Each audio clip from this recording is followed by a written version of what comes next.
Défense du consommateur Citroën C-Cross. Nous allons remplacer le bocal de lave-glace et la révision constructeur.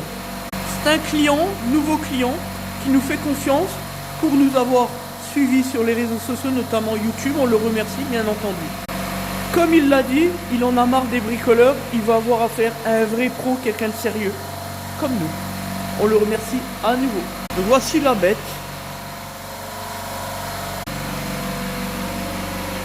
Donc pour le lave-glace, une vis de 10 et on va intervenir par le dessous. Voilà, on a le rappel ici. On l'a indiqué au client ce matin quand il nous a déposé son véhicule.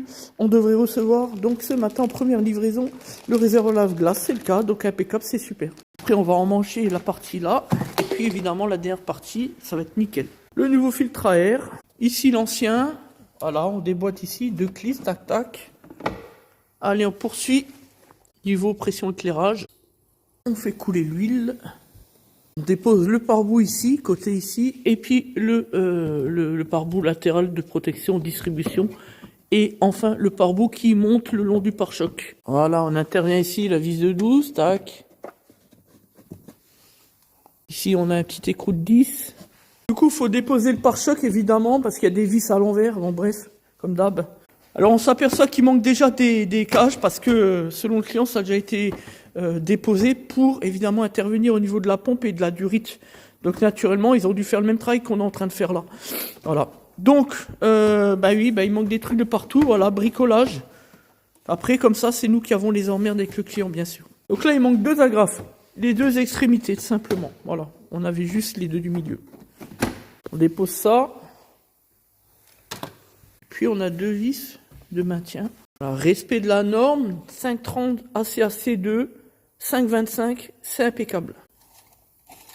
Le filtre à carburant, une belle merde à déposer. Bref, puisqu'il est derrière, il a fallu déposer la durée de basse pression admission au niveau du filtre à air, le long ici.